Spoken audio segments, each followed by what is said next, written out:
Welcome, everybody. We have a terrific guest tonight, Dean Roberta Waite, who is the Dean of the School of Nursing here at Georgetown. She's been with us for 8 months.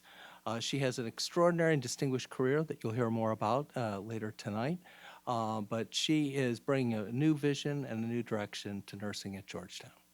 So I would like to ask you guys, sense of where everybody was, our students are here today, are here as undergrads at Georgetown. Everybody here is trying to think a little bit, one, not only their studies, but where do they want to go? Yeah. So I'd like to take you back to where it all started. So when you were an undergrad in college and you were thinking about your career, could you give us a little bit of a map from those days to the days you're with us here at Georgetown? Absolutely. And I would say it started before I went to undergrad. Please. Because as a nurse, typically, if you went into a direct entry program, you have to know your major in nursing. So for undergrad, I went to Widener University, which is in Chester, Pennsylvania, just suburban, right outside. And I would just start just a little bit before going there. I knew I was going to get into something healthcare related. In my family, there are a lot of healthcare providers, a lot of attorneys, but I always tell people, I spent so much time in my childhood in my father's dental office. My father was a dentist. And I always say he was a community dentist because he truly, truly was. And I was his assistant. And I remember I used to clean instruments. I used to, do the records. It wasn't electronic then, so it wasn't computers that long ago. But I used to keep all the records. I used to do recalls for dental appointments, a lot of different things within his office space. So I loved being within that healthcare arena. Now, I wasn't sure initially what area I was going to go into. I initially looked at being a nutritionist, a dietitian, and a veterinarian. And I can tell you what's so funny, I truly was really set on being a veterinarian. And I reflected and counted up all of the years I would have to be in school, and I knew I wanted to specialize. And I told my parents, there's no way. I said, I am not going to be in school all of that time. And what's so funny right now, and I would not change a thing, is that if I added up all of the years of schooling that I've had, I've surpassed it. So always, but I truly would not change a thing. But I would say family was really influential to me. My mother was a nurse. A lot of aunts, my godmother, a lot of family members were nurses. And so it really was an influential factor for me. So I started working as a nurse extern when I was in school, decided to go to Widener. And then as I was working, I really drew passion for working with patients in the mental health field. So that's the area that I specialized in. Quite interestingly, when you go to nursing school, you always hear you have to come out and do a year's worth of med surge before you go into any other type of experience. And I've always gone against the grain because I said, if I'm going to spend half of my life at work, I have to really appreciate and love what I do. And I didn't feel like I had to be stuck. And so I came out and I selected and went into psychiatric mental health nursing. Now, I was challenged because when I came out, I was still a little confused. And literally, I will never forget, I went on 16 interviews. Wow. 16. I went on medical units, surgical units, rehab units, psych units. I interviewed and I really had to do reflection myself. And I said, Roberta, really, what do you want to do?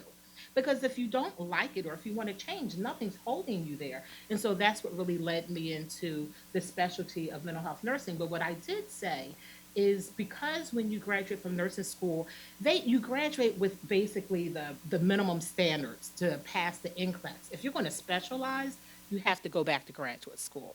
So I did make a commitment and I said, if this is something that I really like, I will go back to graduate school within 2 years, and I did.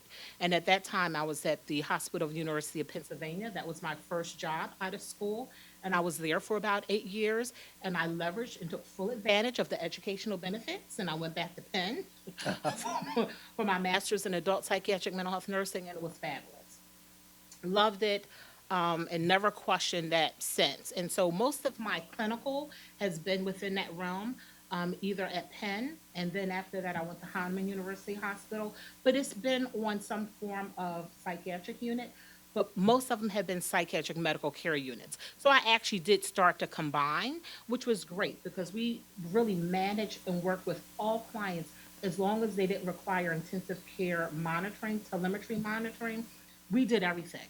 I mean, we delivered blood, we had patients on ventilators, antibiotics, everything that you would do basically on a regular medical surgical unit, but their priority diagnosis and the concern was for their mental health condition. So we were a medical psychiatric hearing unit. Then while I was on those units, probably around year, I would probably say 12, 13, I used to work so much with graduate students, psychiatric nurse practitioner students. Loved it.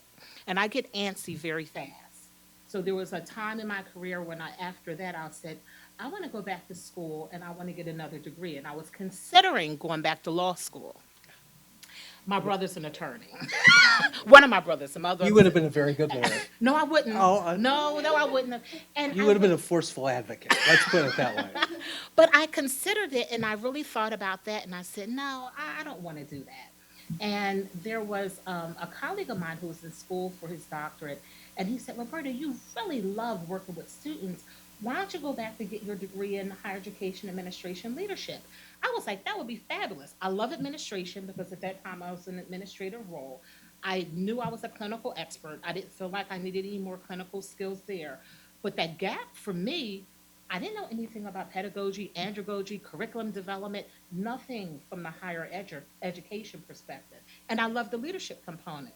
So I did. So I enrolled in school. What do you call when you're enrolling? You don't have to matriculate yet, but you Right. can just sort of you can take you're getting credit, Right. but you haven't enrolled yet. Right. I can't remember the term, but so I did. I took one of the first courses. I loved it, absolutely loved it. So then what I did, that second course, I matriculated, applied, did the writing sample, GR, all of the things I needed to do, and started my process in my doctoral program. And quite interestingly, when I started my doctoral program, I had a 7-month-old and a 3-year-old. Wow. Wow. I had a 7-month-old, 3-year-old. My husband was in school, and I was a director of psychiatric nursing at one of the major hospitals. So it was really busy, but I always say you prioritize, right? You prioritize what you want to do. I loved it. It's what I wanted to do. And I had support at my job. And when I say that, I said, you know what? I cannot be here Monday through Friday, 8 hours a day. I negotiated. I said, can I work 4 10-hour days? And that's what they let me do. So on that one day was when I did all my classes. On that day that I have off, that's what I did.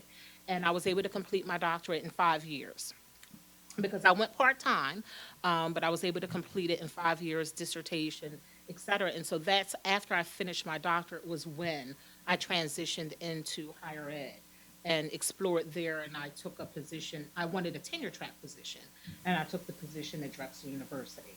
And I was there for 19 years before I came here. And it was very interesting. Another quick story. I said I wanted a tenure track position because for me, when I was going through the doctoral program, think about it. I was not teaching in higher ed. I was still within a clinical setting. So really, I was learning material. I wasn't applying. I was learning it, but I wasn't, because I wasn't teaching any classes. Informally, yeah, I did some teaching on the unit, but I wasn't teaching formal classes. So I always tell people, I graduated with a doctorate, and I was a novice all over again, a novice with a doctorate.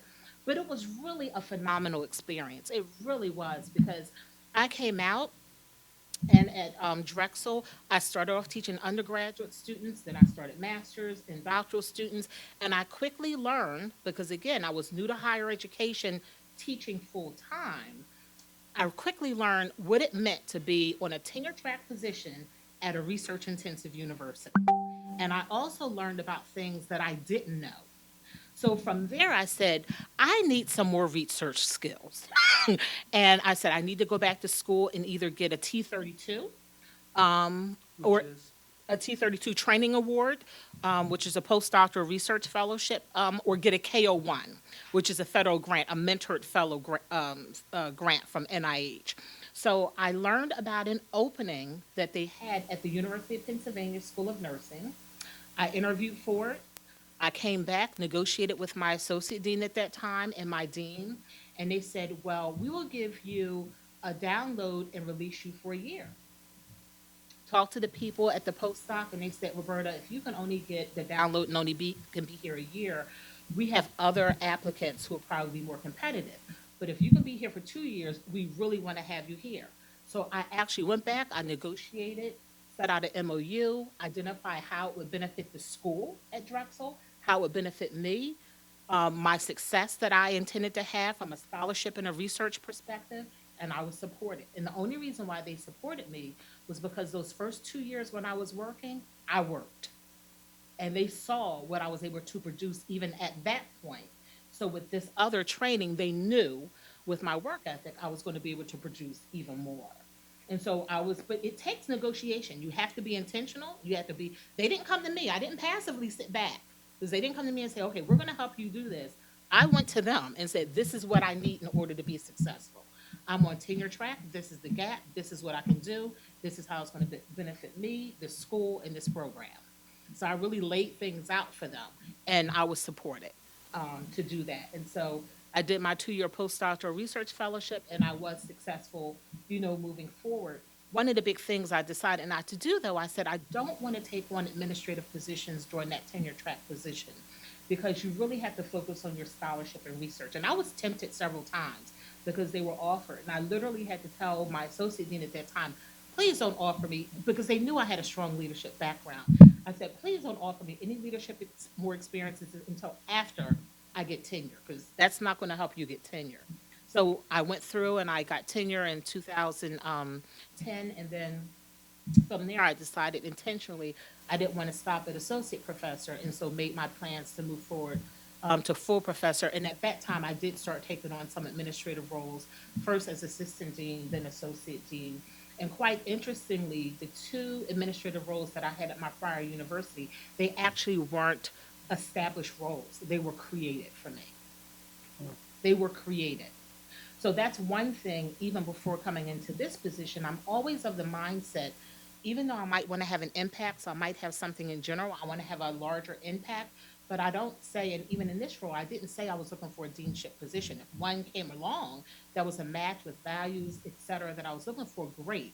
But if there was another role that fit where I could have an impact, I was open to that, even ones that could be created. I think we limit ourselves by our mindset and only tradition, and not that anything's wrong with tradition, but you need to create alternate pathways, right? That can really leverage your skills, your interests, your passion to really have an impact on something that you have a desire to do. So those two assistant and associate dean roles were created for me at the school, and at the same time, for doing the associate dean role, I also was executive director for our federally qualified healthcare center that was run in collaboration with our College of Nursing and Health Professions at Drexel University. And I love that, absolutely love that. So that's sort of a high level. Wow. Well, I told you, there's a lot going on here. So let me, I'm so sorry to interrupt the flow. Could you talk to me? Oh, sure. oh, sure, like, is it like this? Would that be better? Is this okay? Oh, beautiful. Okay. Okay. You should have stopped me earlier. No, well, let me, I didn't want to interrupt the flow. no, let me go, there's so many things to say, but, we didn't even talk about the Eagles. So, Remember, I'm an Eagles fan, Philadelphia. guess who won the Super Bowl? Exactly, but that's neither here nor there. No, but bef- clearly leadership has been where you've spent so much of your time. But I'd like to go back to that initial clinical expertise. Adult psychiatric care, inpatient, that's hard work. Yeah. And obviously you were really good at it, but it's a challenge. Like that's got to be one of the most challenging environments for a clinician. I guess just a little bit about how you responded in that world. That's a hard place to work. It's interesting that you say that because while it might be hard and challenging, if you're passionate about it, and that's what I knew, right? Because remember, I said when I came out of school, that was my focus. That's where I worked. So it's not that I knew like how to work on an intensive care unit because I didn't. That's the unit that I worked on. That was my passion. So as hard as, it's challenging, of course, definitely, because one of the things I would probably say I really loved about it is that you're really working with the whole person. Right? So often when you're working on other units, you really focus on just a singular disease entity.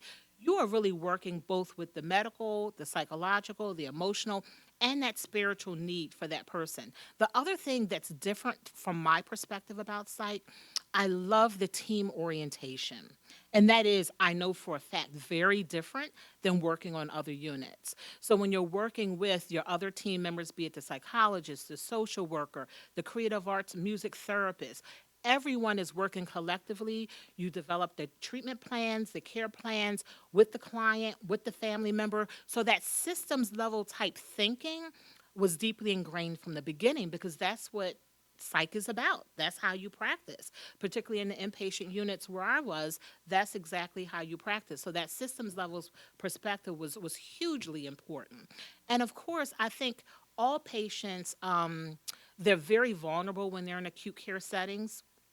But when you're thinking about typically the intersection of not just being vulnerable because you're inpatient, but also when someone has a mental health condition where they're not fully capable of making those decisions necessarily themselves, and you're really trying to make sure that you're sort of optimizing their independence, you're getting them the treatment, and you're doing these things in partnership, and you're delivering care in a culturally competent way, right? And delivering it using cultural humility, that's hugely important. And the places where I worked, they were in the Philadelphia area.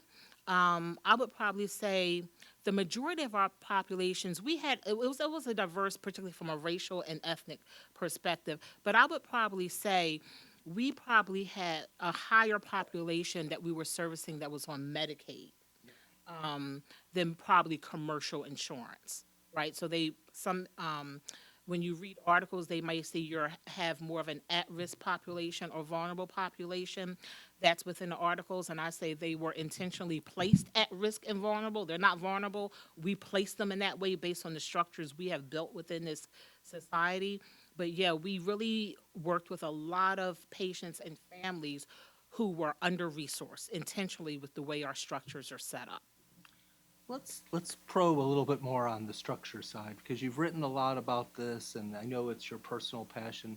When when you were running a community health center, that is also another vantage point to see families and communities and individuals who are affected by the structures of society. And I guess you were there for a long time managing that center. I guess just a little reflection beyond the inpatient unit, but to the health center and the populations you serve, how you saw structural injustice impacting the health and well-being of the families that you all served. Yeah, I would probably start off by saying, are we okay sound-wise? Yeah, Closer? I would Okay, probably sorry. start off by saying that the College of Nursing and Health Professions ran the health center in partnership with Family Practice and Counseling Network.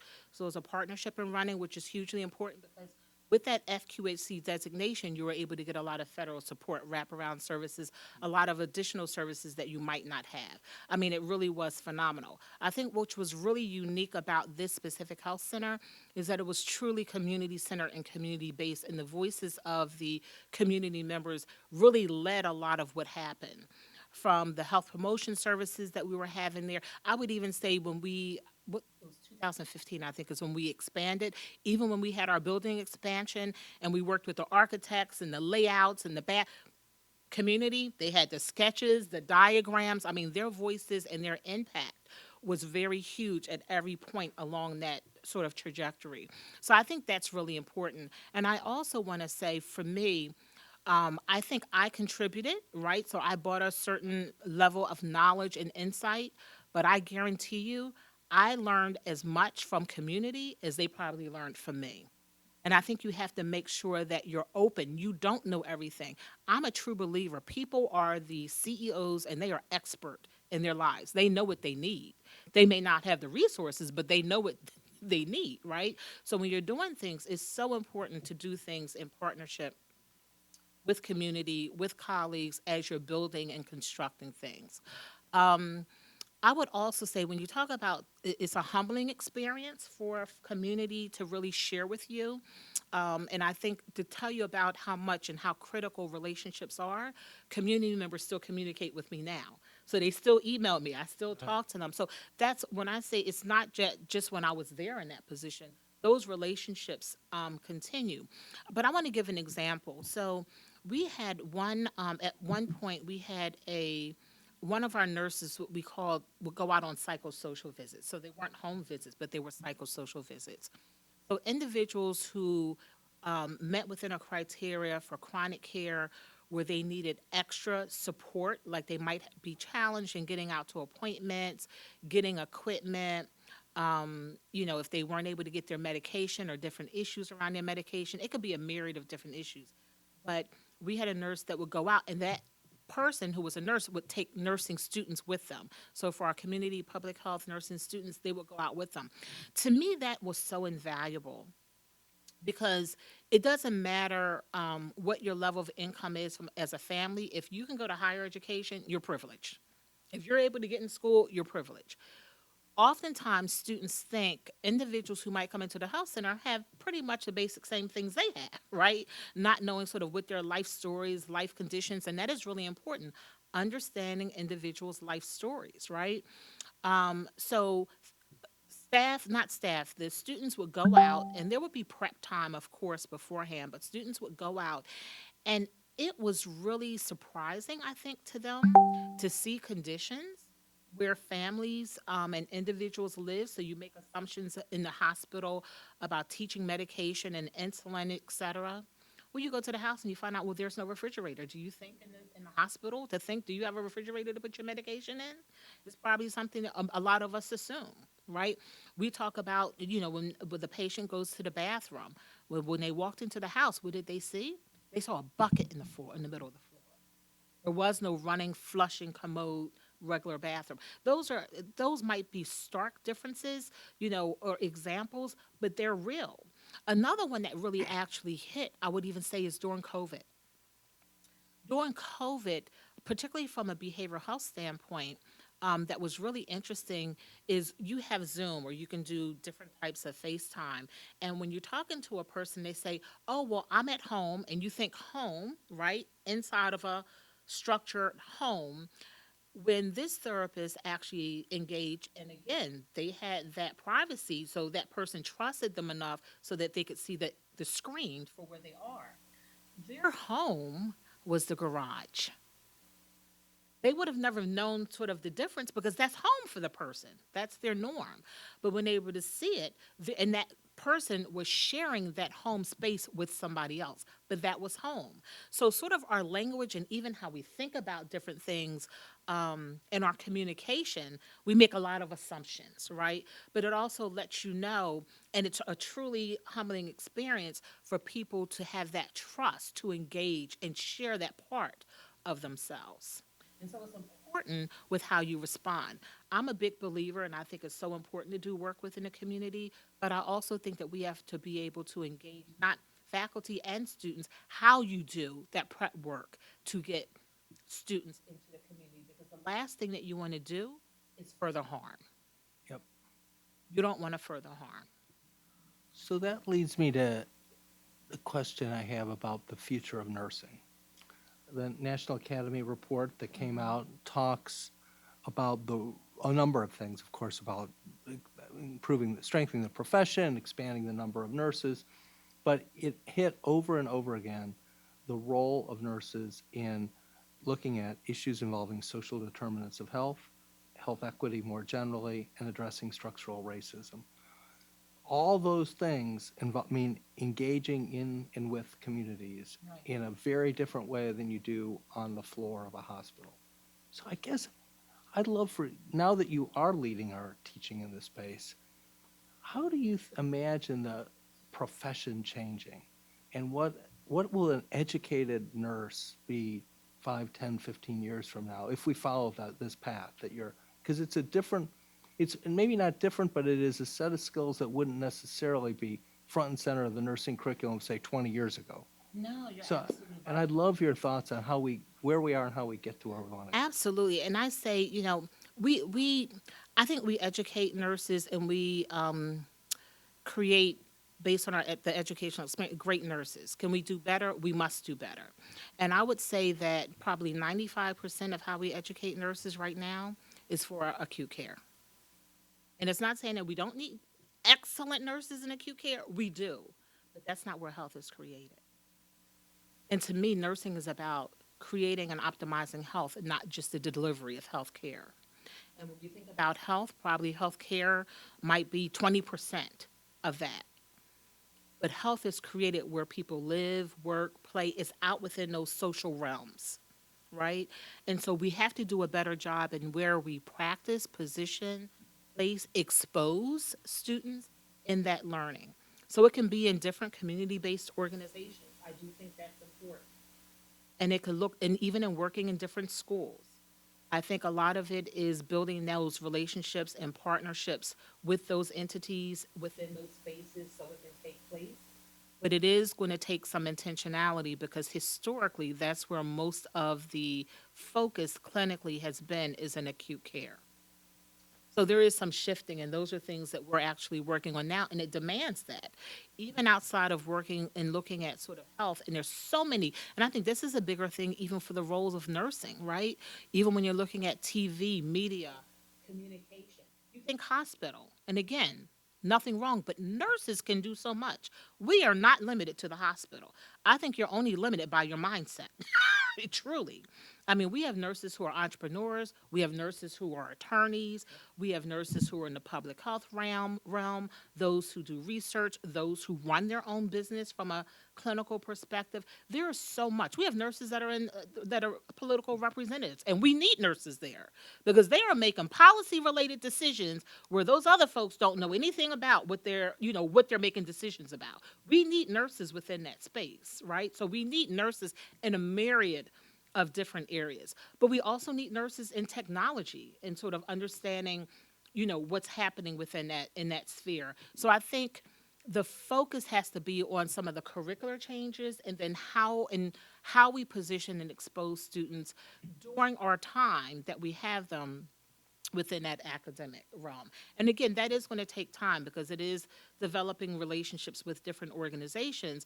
But if you're intentional about it, it can take place. And actually, it must take place.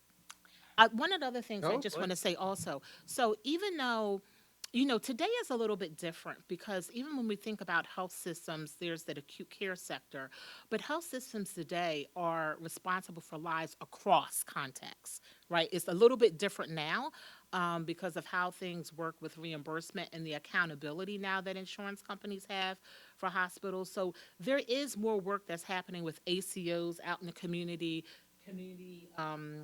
sort of community-based initiatives that a lot of health systems are doing in partnership with other organizations because that really is needed. And they know that's where harm health is created. When you're talking about food, you're talking about education, all of those different things that really impact someone's ability to thrive and have good employment with benefits. Um, Food for me is medicine, right? So what you're eating needs to be nutritious. And so much when we're talking about food apartheid or food deserts, I mean, it's incredible. And I know Dr. King will talk to you about that with some of the research that he's done here within the DC area. And those are structural things. It's not happenstance, it's very intentional. Where supermarkets, how many supermarkets per thousand people or residents that live in those areas, those are intentional things that are linked with policy. So it's not happenstance, it's very intentional. So my last question before we turn this over to students is, you've been with us as dean by my count now 8 months as of through today. And I guess just a thought about what attracted you to the Georgetown community? Because obviously you've had an extraordinary career in Philadelphia, though we've got you out of there finally, so I'm happy about it. No, but in all seriousness, what you've seen here and what you see, maybe even more importantly, the promise of nursing at Georgetown as you look ahead. So that would be, Absolutely. Well, I can tell you truly what drew me here were the values of Georgetown. Because I truly enjoyed the job that I had where I was. I didn't have to leave, but I said if I was, it was going to have to be someplace that really where there's opportunity, one, to have a big impact on the nursing profession, but also someplace where there were truly explicit values. And as I learned more, I'm not Catholic myself, I'm Christian. I had the opportunity of understanding and learning about the Catholic values because I had been on a corporate health system, one of the largest corporate health systems for like 9 years. So I knew, but then learning more about the Jesuit values, which is even deeper. And so as I learned more about that, And I learned more about the intentionality and the progressive nature of what Georgetown was trying to do from the realm of racial justice. That was hugely important to me. And that was a big draw. And so that piqued my interest, and as I started to engage and talk to individuals within the interview team and just learning much more about the school itself, I was like, this sounds like it could be great. And then learning more about the nursing programs, which it has outstanding programs here, I saw a myriad of growth opportunities that we could have here. And you're talking about in a place where policy is in DC. Because to me, that is a key piece from both undergrad nurses at all level, undergraduate, masters, and doctoral. We really have to understand the political process. I don't care what people say. I'm not talking about Democratic or Republican, but we have to understand the political process to get things done to create the change that we want to see. If we really want to promote what is the cornerstone, um, of nursing principles from social justice, you really have to understand the political process. And that's as a nurse and as a citizen. You can't disentangle and disconnect the two. And you really have to understand that process to be able to look at, to one, to advocate, but then also to question, to query, even as you learn. Because things are not going to change by taking a passive stance and not being informed. And I'm continuously learning. But this is there's no other better place than DC to really, sort of sink your teeth into that. And I am so proud of the work that some of our programs right now are already doing. Some are more heavily involved in sort of like the political nature, meaning having students exposed, going on the Hill, supporting certain bills. Just this year, I know for our Women's Health Midwifery program, they had over 64 students there supporting 4 different bills.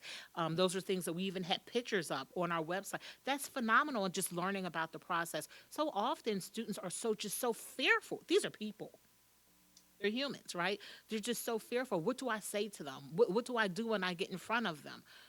There's no other better practice is getting out there doing it.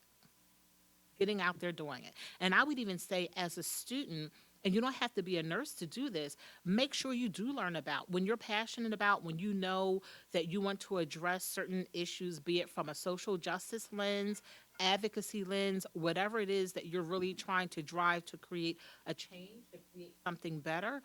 Write those letters to your political representatives where you are, where you live. Let them know who you are. I think that's really important because they need to hear your voice. They need to hear what you're concerned about. It's a perfect segue. So I'm going to start us off with one of the students at our School of Nursing. So Abby, you want to start us off? Yeah, what you said about the clinical experiences that are just not always the hospital and sort of get to the root of social determinants, that's really interesting to me. And so I'm wondering, like, what are some of the things you're planning as the new dean? Some classes related to policies, maybe diversifying the clinical experiences, so nursing students at the undergraduate level can really understand, health from where it begins, like at home. No, absolutely. Several things come to mind when you ask. Well, first, thank you for the question, but several things come to mind. And it's something I do want to share also. We have this term here, social determinants of health, right?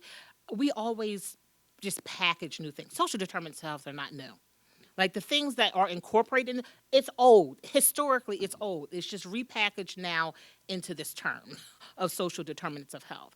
And I would even step back and say, what are those drivers of those social determinants of health? It's not even just looking at these are things that impact or these are things that could be accounted for by social determinants of health. Well, what are those drivers of those social determinants of health? Because to me, if we just continue to look at sort of the costume or the superficial entities, we will never drive change. And that change can be uncomfortable, right? It may not be easy to reckon with, easy to think about, and we may not have even been educated about it. And I'll just give you a prime example. Oftentimes, I'm not sure, in the literature, but we hear a lot about diversity, equity, and inclusion.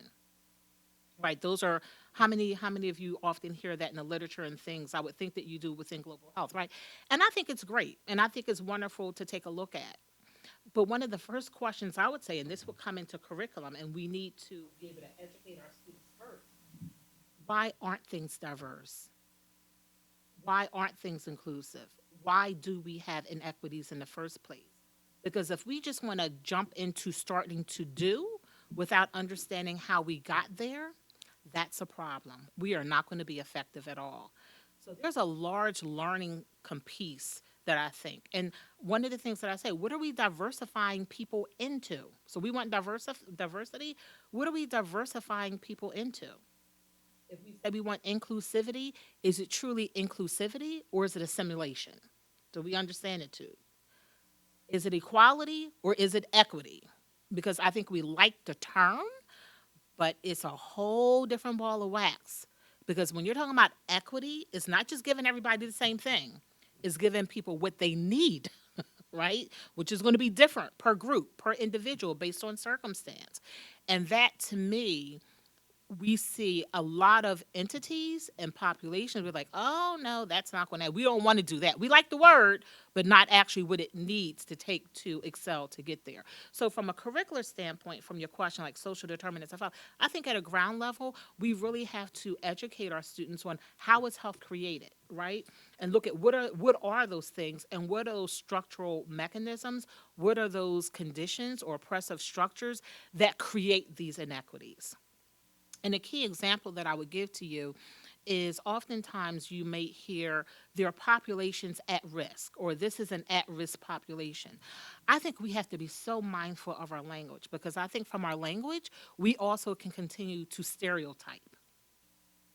So, what is placing these people, what's placing these individuals at risk? So, even when we talk about something like hypertension, it's not that individuals who are Black are at greater risk from a biological perspective, but the way it's taught is almost race essentialism, where it's embedded biologically, and it's not. So, really being able to link and understand what are those conditions that elevate to put individuals at risk is huge versus saying this is an at-risk population. Because when you continue to do that without that link, then you're beginning to stereotype particular populations, which also seem like it's almost biologically inherent that these conditions, people are predisposed from a biological standpoint, and that's not the case. Thank you so much. That was terrific. Alina, do you want? Yeah, I have a question. So, based on your expertise in terms of risk leadership and dealing with both social and racial justice, where do you see the future in terms of healthcare and addressing health disparities and promoting the concepts you were talking about, like health equity and stuff like that? I see it as up to us.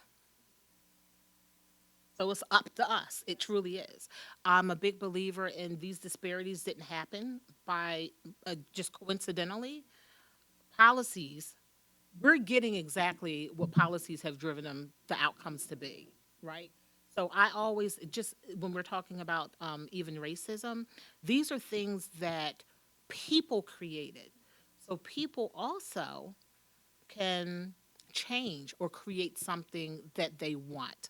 If it's not racism, if it's not discrimination, whatever the ism is, people create it. This not happenstance. So when I say it's up to us, it truly is up to us.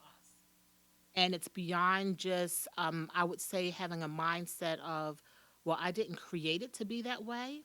And we may not have created it, but it's in our laps now. And the biggest thing is, what are we going to do about it? Because that is our legacy, what we do or don't do about it. All right. So maybe see other questions. See who's next. Oh, please, Sylvie.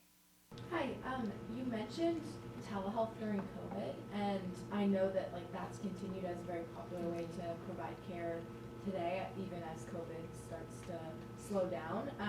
So I'm kind of interested to hear your thoughts on whether you think that will help nurses, healthcare providers, kind of treat the whole person and understand what their home environment's like, or kind of meet them where they are, or whether you think like adding more technology into it is a barrier to care. Oh, absolutely. So I do want to say one thing. So we might have fewer people that are dying, but COVID's still here. We have thousands of people still dying from COVID, which is huge. But I do believe telehealth, or the immense changes that took place because of COVID, would have never have happened any other way. I mean, it's truly miraculous. And I do think it creates access, but I also think there have to be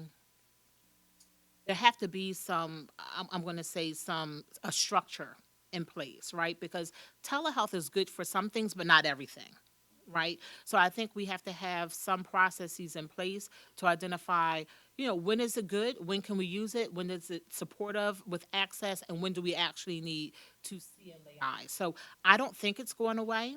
I actually believe that is an area from a curricular standpoint that we need to be engaging. There are many people that they were really at a loss because in school, people were not educated on how to provide therapy, how to do physical assessments from that telehealth mode. So I do know that there's probably more technology that's happening in that area from telehealth.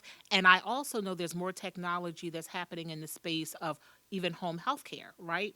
Because we're having more people having hospital at home in different sense. And telehealth and technology rather is huge even with those things. So technology and telehealth is a part of that.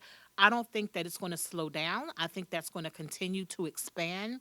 But I do know that we are going to have more structures built in, and I'm sure insurance companies, and but I also think also from a provider or clinician standpoint, what's most appropriate and suitable too.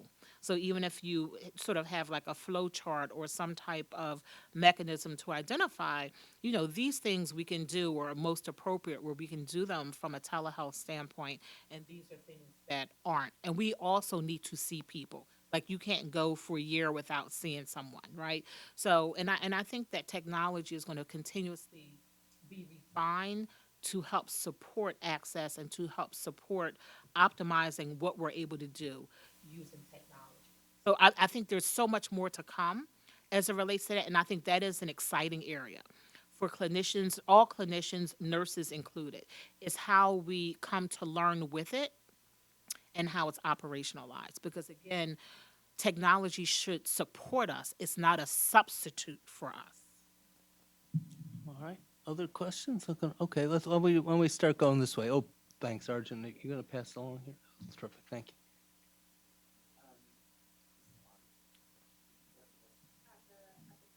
The bu- It should turn green on Then the a side. green thing comes on the side.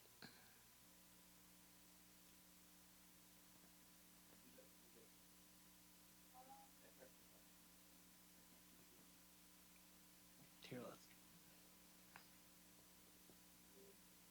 No, no.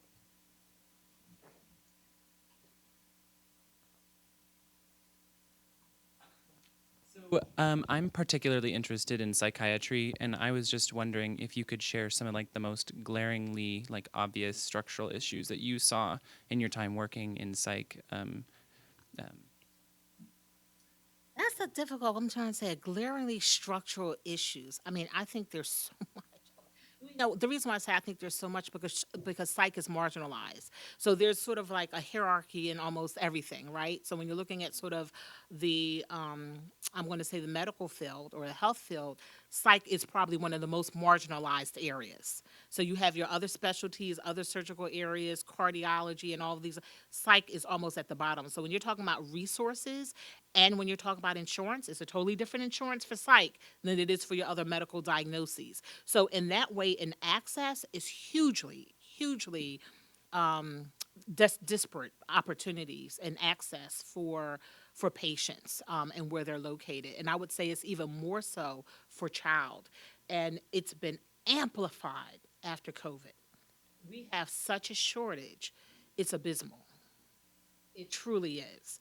Um, and so we're looking for psychologists, LMFTs, licensed marriage family therapists, LPCs, licensed professional counselors, psych nurse practitioners. We have so many people who are in desperate need. More people now have suffering from depression, anxiety, and I think also, which I do think is a benefit, there is some more normalization of being able to talk about it because of the stigma. Oftentimes people don't want to talk about any mental health concerns that they're having. It reminds me of decades ago, the same thing with cancer. People didn't want to talk about cancer. Now we see commercials, people will talk about it. It's been normalized. And the same thing really should be with psych, because you're talking about the whole person. And I can tell you, if you're having something that's going on from a mental health standpoint, it can exacerbate your physical, and physical can exacerbate your mental health. We're connected. And so we really want to minimize the stigma and normalize being able to talk about it. We have a big push right now for wellness. Just with everything, again, COVID has amplified a lot, but that really is aligned with, promoting mental wellness. Just like we have our regular health yearly checkups, I think people should have a mental health wellness checkup every year. It's no different. It really is. It's no different. I think we got a couple questions down here. Oh, please. Oh, good. That's all right. One at a time. That's all right.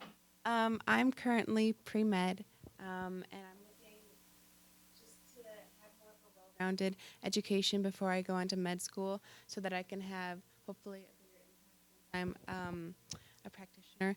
And I think that you spoke about this a little bit, how there's more of a need for nurses to get into law and politics and activism, because there's a lot of underrepresentation from people who kind of actually know what they're talking about with the nursing field. And so you spoke a little bit when you were answering the first question about how you can instill that desire to do more in some of the Georgetown classes, but in general, like across the map, what are some of the ways you think that society can help guide more young nurses into less traditional fields? To guide more, you mean to guide young people into the nursing profession? Is that what you mean? Or No, instead of following the traditional, 4 years of undergrad as a nursing student, how can you guide more of those students to then go on to practicing law and policy making and things like that?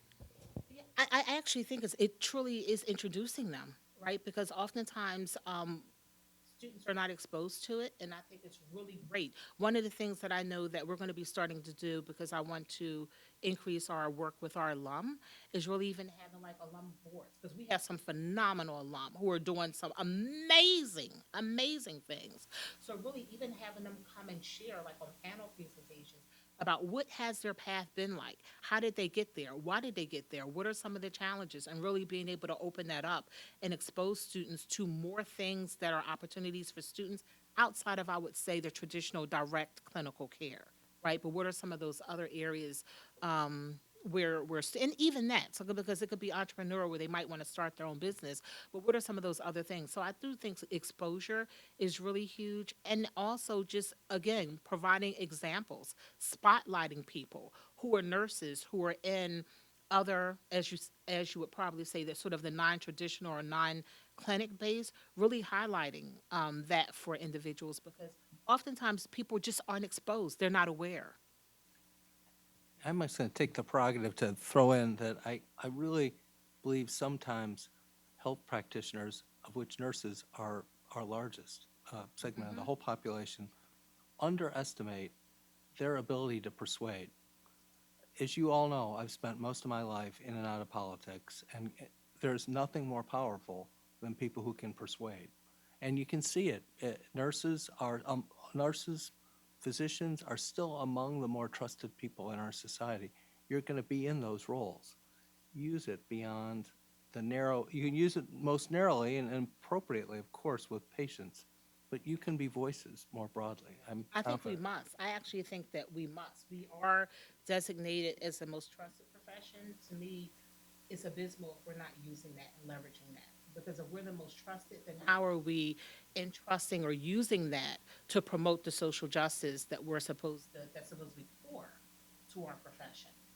Right? It's not that passivity or that component. And oftentimes, what I would say is that also requires modeling and it requires teaching. Because you could have someone talk about, okay, this is what advocacy means, right? So you can give a definition, but what does that look like and how do you do it? Right? Those are different things. And so that's how you can operationalize things within curriculum, within experiences that students are exposed to in a lot of different ways. But it does take practice, but we need to do more of that part because we need to leverage and build on that trust that we have. Because to have that trust and to not do anything with it, that's on us. please. Hi, thank you for speaking with us. I really appreciated hearing you talk about how it's critical that we care for the whole person and really know them in order to treat them effectively. But I also know that trust and privacy, respect for the person you're serving's privacy, is also very critical. So I was just wondering what your thoughts are on how to walk that line, like how healthcare workers should walk that line so that they are asking the questions of, do you have a refrigerator, but like also still respecting privacy and No, absolutely. And I mean, I think privacy, as you say, you can't share information. I'm gonna tell you the cornerstone of that, basically the information you share really is building that relationship with respect. That truly is where it starts. And I also think oftentimes if you're doing an assessment, like there's an assessment form and it has a lot of different questions on there, I don't even use that. We talk. Like it's really just how are you? What's going on? Tell me a little bit about what's you will get those questions answered plus more in your communication. But really it is about building the relationship. Everything it is fundamentally about building that relationship. And people will share with you more than you probably want to know. But that's fine. But because they're trusting you with that, and you don't need to use that in any untoward way. But it can be very helpful, and it could also cue you in. Might some other things be going on? Or how can we leverage and get this person some other supports, or at least offer in partnership to see what might be helpful? But I really think relationships are fundamental, and that really is the core to everything. And being respectful. Helena, Thank you so much. round two here. It was amazing to hear from you. I, really understand what you're talking about in terms of the marginalization of psychiatric health. And I just had a more specific question because I know you mentioned this in your article about John Hennerism. And I think that's a really interesting concept. I never knew it was coined as a term that, people face on the daily. So I wonder, how does that concept of John Hennerism apply to education in the setting of education, as well as how do professors and educators play into that role? And I know that your response might be more structurally in a response, but for students who currently face that, how do they respond to that and kind of play a role in that as well? Yeah, from my perspective, John Henryism is when you are pushed to still excel and do things in the face of huge oppressive conditions. Let me just say it that way. And you want to excel, right? And so it's a driver of many adverse outcomes. You know, my blood pressure, depression, many different things. So it could be within work, it could be within school. Context wise, it can vary, but in school, honestly, it goes back sort of to your question and dealing with racism or structural racism within school. Those are things that we have to address. And I could tell you right now, often many people don't know or have different definitions of what racism is. And they also are not comfortable and competent in teaching about it because they're not knowledgeable about it. I'm a big believer if you don't know, um, if you don't have the knowledge, if you don't feel competent in that knowledge, you're not going to teach. You're not going to teach it. And I know from all of the great schools that I went to, and they would identify them as great schools, I wasn't taught this. I was not explicitly taught this. Much of what I've learned has been through outside of life history, the work that I've done from a scholarship standpoint, some of the research that I've done. So it's been intentional work that I've done individually, collectively with team, in a myriad of different ways, right? Some of it has built into, reading books, applying it in different ways, making sure that we're unpacking this within the curriculum. I was actually just talking to students yesterday, and I had a student say, I don't want to have to teach my faculty about racism and how you're not teaching me how to look at certain things on brown skin and it's always comparative to white pale skin. Well, what does this look like in different populations? I shouldn't have to bring that up. Like those are things, not saying it's malicious, but these have to be intentional changes that we all make because we were not taught about these things. If you think about the examples now, particularly with more attention being on race essentialism and the biological inherent piece that has been taught historically from a eugenics standpoint. When you think about the glomerular filtration rate, kidney function test, right? They'll say race correction. There's no race correction, right? It's racism as far as how you're building these models out. when you think about, which is in textbooks, that black skin is thicker than white skin.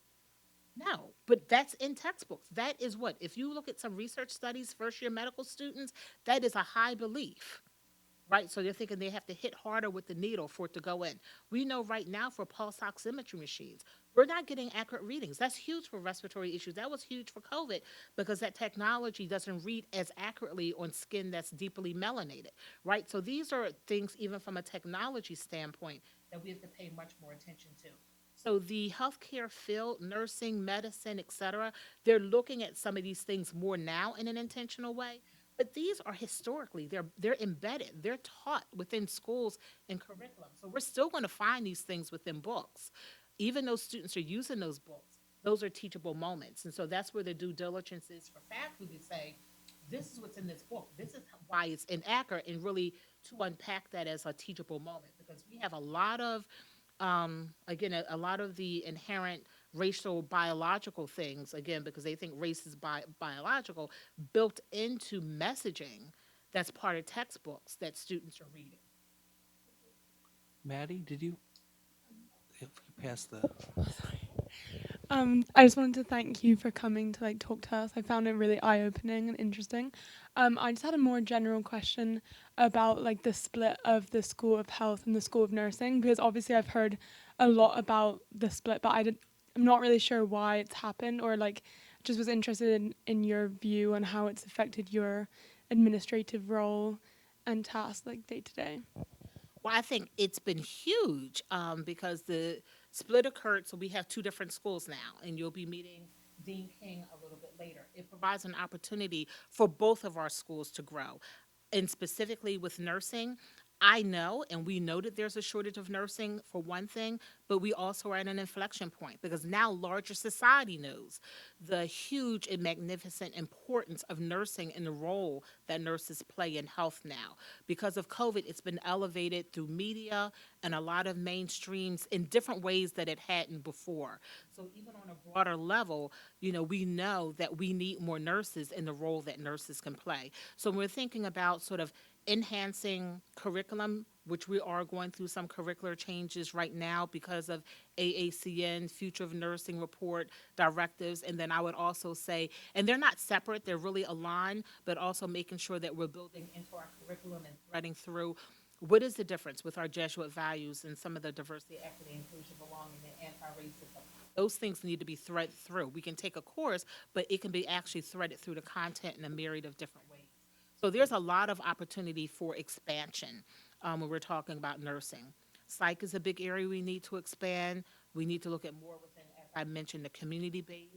From a technology standpoint, I absolutely also believe aging and even aging in place. We know our communities now are growing older, right? So what are some of the implications for that? We need many more clinicians that are working with our aging population as well.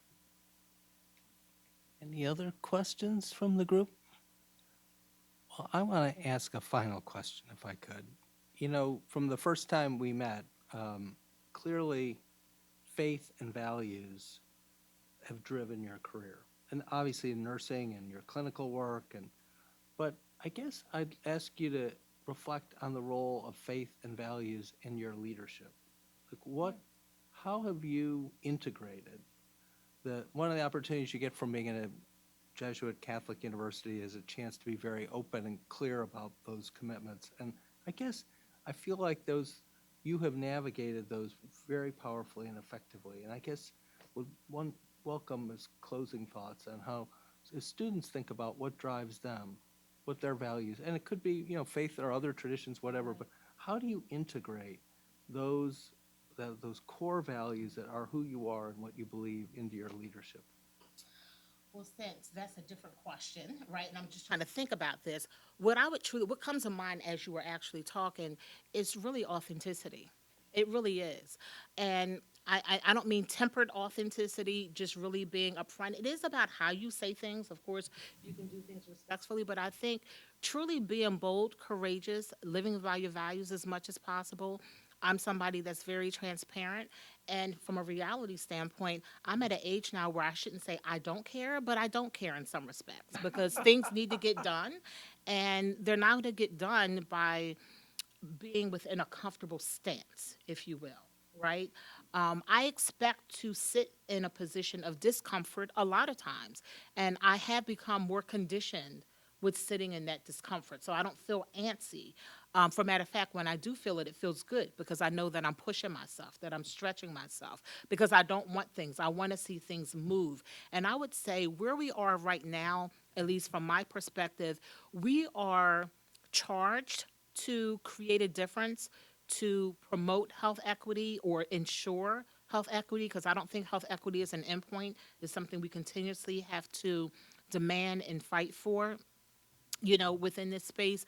But, having a key focus on that, I think, is a core sort of driver to me. And really just, I want to live my legacy now, right? And so I think just with the culmination of everything, experience, age, just my lens and view on life, I want to get things done that can create changes that I want to see for our future nursing students, for our community, and for society.